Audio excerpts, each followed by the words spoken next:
Good evening and welcome to the Smart Entrepreneurship Decoded show. Tonight, we have a different kind of guest. So far, we have met entrepreneurs, we have met venture capitalists, we have met investors, we have met lawyers, different people from different sides of the entrepreneurship space, giving you practical insights, that one small nugget that will accelerate your path to what you define as success for you. No gyan, no nonsense, practical, straight to the point. Our guest tonight, Pranam Shetty, will help us decode what a family office is.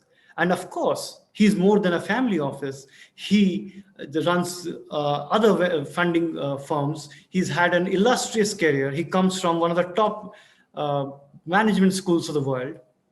We'll try to understand from him how he looks at the scene today, not just from funding, because funding is overvalued.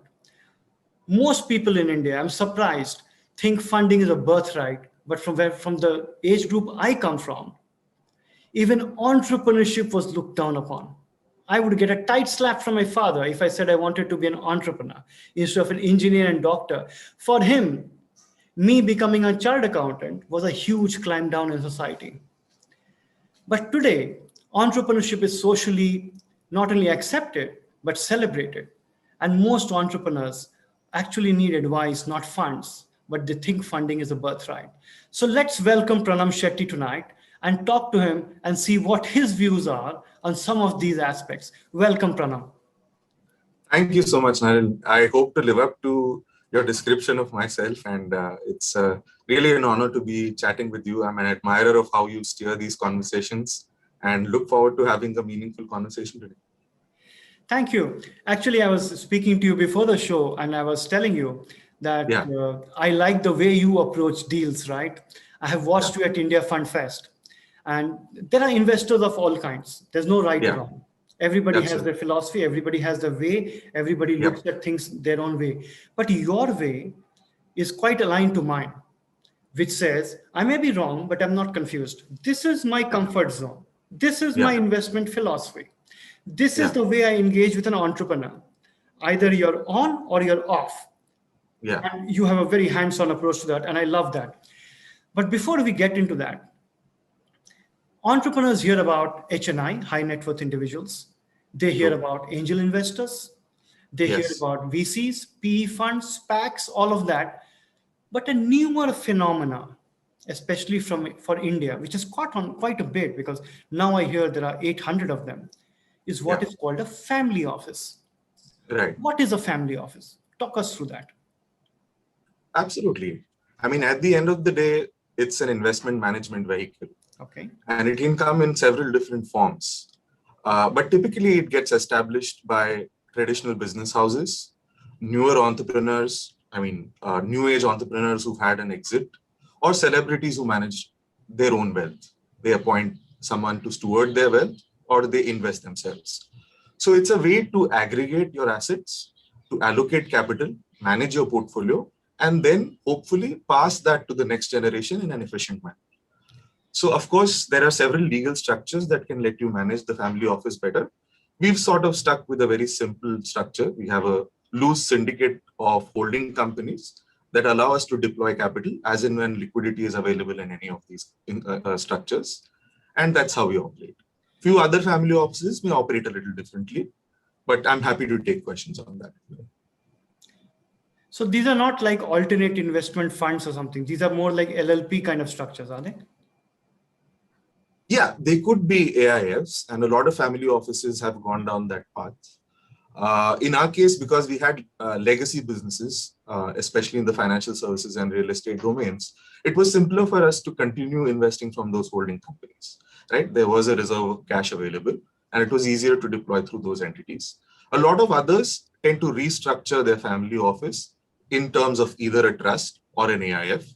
And you can go either ways, depending on what you intend to do with that capital, right? Like if you have to split up that capital between different factions in your family, then you may prefer one structure over the other.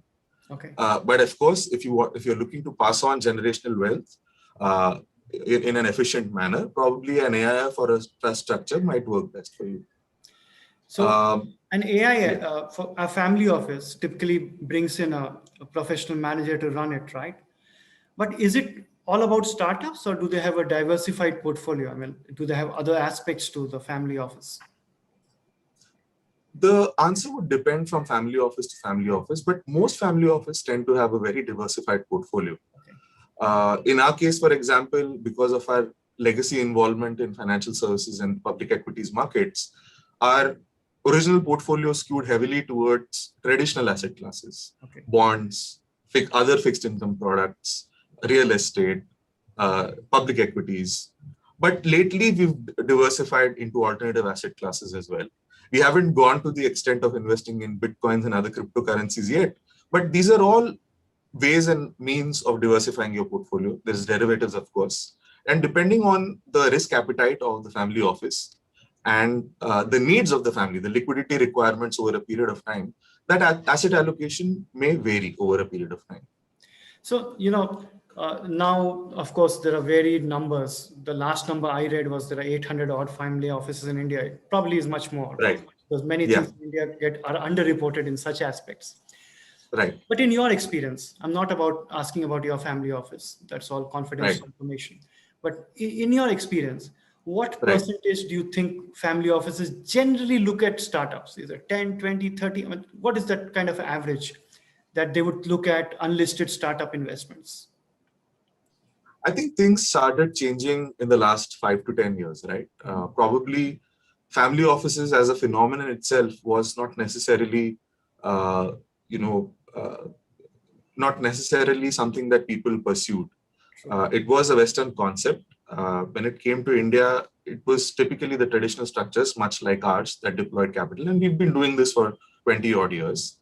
But lately, with the amount of exits and the transaction volumes that you're seeing in the early stage space, every family office worth their salt is now allocating capital to that asset class. That number may vary. Some family offices may allocate a smaller percentage and others a higher percentage, depending on their risk appetite. But it's definitely being seen as a high growth avenue for family offices to deploy excess capital. And typically, all of these family offices have some cash cow, right? They already have an entity that's able to generate cash for them. And so a portion of that risk capital, that excess reserve, can be allocated towards startups. And this can range from anywhere from 5% to 10 to 20% in some cases. Is it still largely real estate heavy? I would think so. I mean, especially if you look at the more legacy family offices, very heavily skewed towards both commercial and residential real estate and other derivatives of underlying real estate assets. And more lately, the newer age entrepreneurs who've had their exit through the startup ecosystem, of course, they love to plow their returns back into the startup ecosystem. It's a way of also paying it forward, but also a way for them to kind of use their own expertise and mentor the entrepreneurs further. So you'll see a lot of companies like Paytm and their founders, so even for now, other startup founders who've had an exit or a meaningful exit, setting up their own family office, Titan Capital, for example, or VSS Holdco. They do a lot of investing primarily in startups, and then they look at other traditional asset classes to diversify. Other family offices have approached it the other way, where they've had a more diversified portfolio and they look at startups as a way to diversify further and possibly have a higher rate of return on their invested capital. So knowing you, you are a lot more than a family office. You have other investment interests as well as firms. Yeah. Forget the firm's philosophy for a moment. Yeah. Now, as an individual, you are constantly bombarded with proposals. Everybody has an idea and everybody thinks funding is a birthright. Yeah. What is, when you meet somebody for the first time who's pitching to you with all their enthusiasm, etc., what is it? Absolutely. What is it that you look for as a first filter? Right. Honestly, there is always a framework sitting at the back end, right? You want to be able to check off those boxes. And typically these are heuristics or rules of thumb. And there are a few that we rely on. But essentially it boils down to a combination of intellect, intensity, and integrity, right? Like this is what you're looking for. And the people who've made it big in the investment world, the likes of Buffett and Soros, they've all followed a similar framework of the kind of people they like to back. And Buffett often says this, that if you back people with intellect and intensity, but not integrity, then you're probably backing the wrong kind of people, right? They're going to cause a lot of trouble.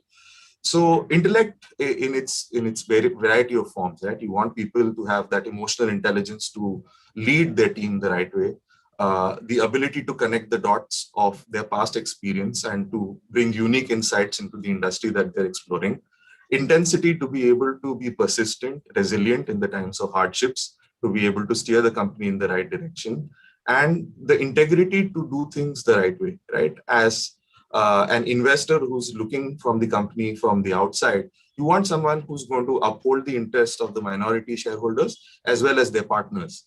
And so that integrity piece, unless it's clearly visible in their past track record, we try to steer away.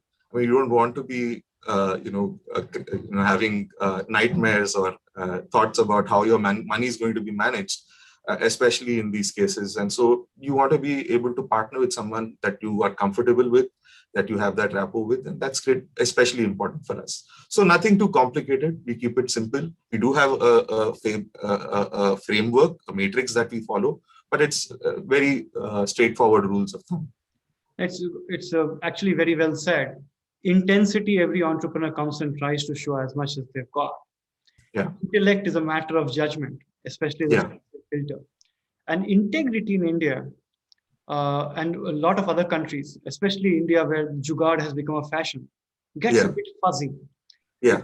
That jugaad is useful to a point. Beyond that point, when it gets larger and governance comes into picture, it becomes a liability. Yeah, absolutely. And for us, integrity just means, are you following through on what you're committing, right? Of course, we want to avoid that there is that extreme that's going to, be involved in fraud and other malevolent activities. But I'm not even talking of that. I mean, to me, integrity simply means, do you follow through on what you said you will do, right? Are you being honest to yourself and to your people? And if that's very clear in your past history and your track record, then probably we have a good chance of getting along well together. It's one of the things I tell entrepreneurs all the time, that if you are eligible for funding, the only thing that will get you funded is credibility. Yeah. If you have credibility of some form, knowledge, experience, and you say what you do and do what you say, you have a higher chance than anything else. Everything else you read may or may not happen. You want to go down that 1% luck factor, up to you. So it's interesting. You put it more eloquently than I do. I'm a little more brusque and blunt about it. That was nice. It also helps that we don't, our investment cycle tends to be a little longer, like our due diligence tends to be more disciplined. And so we are able to observe the entrepreneur over a host of point of interaction. So we are able to see a curve of what has been represented at one point versus another point. And that allows us to judge the character of the person a little better, hopefully, than a lot of the other angel investors. We're okay waiting to invest at a higher valuation than going in when the optionality is greater, but the data is a lot more fuzzy. It's true. The average exit in a startup, even successful or not, is a different issue. Is 9 years. Yeah. And in today's world, that's longer than marriages last. You do need to have the right chemistry, and you do observe the entrepreneur for a much longer time than what is, what entrepreneurs like to believe. Especially the ones who are not as knowledgeable. Absolutely. So let's take it a little further. Now, investors or people who run investment funds or are investment managers like yourself tend to come with a certain degree of knowledge and from certain kinds of institutions. Now in the US, 60% of VCs come from Ivy League colleges. Yeah. Even in India, we have the IIT, IIM clubs, etc., etc. When you look at startups, And the typical startup guy, especially in countries like ours, unless they are networked through those colleges, tend to Yeah, be jugaad guys who are not as sophisticated and all that. Is there a chance that there's a communication gap or a cultural gap or a miss because this tier two, tier three town people, they have all the right ingredients without a doubt. that's true. Yeah, The two big companies of India, Ambani and Adani, they were not exactly Mumbai born, etc. Right? But yeah, today they are considered that way. But this is where the future of the wealth creators lies. This is where they're yes. coming from. Do you think people like us misjudge them sometimes, or we miss opportunities because we can't relate to them? That's a very interesting question. And I would have to admit that I would be guilty of those biases as well, right? Like the principle of likability, right? Because you're looking for two things. You're looking for people who align with your value systems and your cultural mores. And you're also looking for people who have some shared interests or life experiences. So unfortunately, because of that bias of likability of people like you, I guess a lot of us would tend to steer away from the kind of people you're talking about. They may come with the right kind of business jobs, but may not have the right sophistication to be able to communicate their thoughts very articulately, or to be able to be put directly in front of a esteemed panel of investors right off the bat without some training. So yes, those biases do creep in. And I guess I am as guilty as anyone else No, so when am it I. comes. I've had people who come and I'm used to Excel sheets and looking at data in a particular way because Yeah, I've educated that way or I have coached myself that way. yeah, And this guy walks in and he doesn't speak English as well. He's yeah, not as articulate as you say, but he's running a cash positive business. And yeah, sometimes if you close your eyes and think, if this guy was from IIT IIM and walked in with a suit and tie, would I look at him? yeah, If absolutely. he was introduced by a consultant Yeah, who was known to me, would I look at yeah, him differently? And sometimes I think these guys kind of lose out. I say that because I held a Northeast India Fund Fest in Guwahati last right. February, and the ideas and the companies was pure outstanding. Yeah, But sometimes the investors felt, what is your total addressable market? And they looked at the Northeast. yeah, But hey, Northeast put together, the population is more than 80% of yeah, the countries. They don't yeah. have populations as much, right? True. It's a wrong comparison. So sometimes I think we miss out, and that's what I was trying to scrape So through. I absolutely agree. I mean, there is that likelihood of missing out on these diamonds in the rough simply because you're trapped in your own biases. And it requires an exceptional level of clarity of thought and an ability to introspect on what really matters in that particular business or that particular industry. Like, do you need the suits to be able to sell product in this industry, or do you need the people who can actually, jugaad their way through it, so to speak? And if you have the ability to identify that, perhaps that's one level of empowerment for yourself to be able to identify those right entrepreneurs to back. I think, what I'm talking about is the right fit of product with the founder or the market with the founder. And if you're able to find that, irrespective of their background, whether it signals the right kind of pedigree or not, I think one should have the ability to back these entrepreneurs. So let's, for a moment, get to today's world, post-pandemic, not post-pandemic, in pandemic, because this will last for the next 3 to 5 years in phases. But what are the sectors that are exciting you right now? Because there's a deluge of funds, right? The US bond buying, etc. It's just flush with liquidity. So what is it that is catching your attention right now? Well, what is catching my attention is the sheer amount of digital transformation that's happening across industries. Mm-hmm.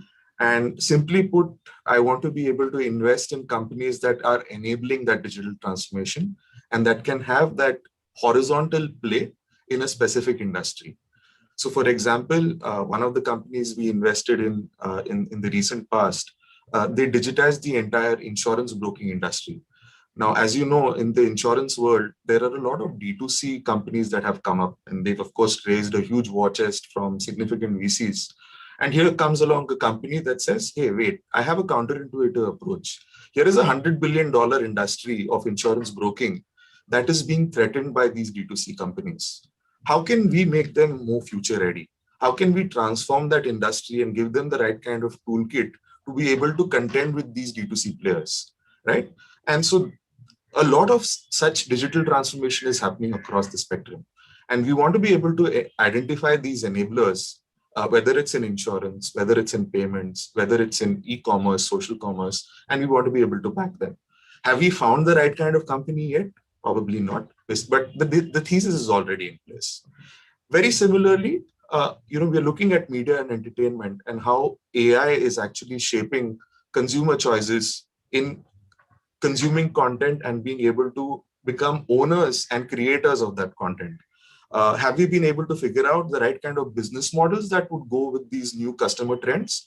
Probably not yet, but I think we're getting there and we're tracking those trends to see if our investment thesis and these trends can somehow find an overlap with the right kind of business model. So these are two, I would say, that are particularly exciting for us. A company in that space that we found very interesting was a company based out of Bangalore that creates phygital toys. So they essentially transform the physical play element of a child's experience into a phygital experience where they can play with the toy, but also interact with the screen. So it's, these are all companies that essentially have clients that are really looking for some kind of transformational experience. They're already educated and coached how to go online and use online interfaces, but they're waiting for that transformation. Whether enterprise or consumer doesn't really matter to us. We are agnostic, but they're waiting for that transformation to get to them and for them to be facilitated with a whole new set of experiences. And so those are the things that we're excited by. That digital toy business is quite exciting. You must connect with me on that if they ever want to come to Indonesia, because it's very, very interesting. Yeah. Another topic I want to touch upon, startup funding in India is new, right?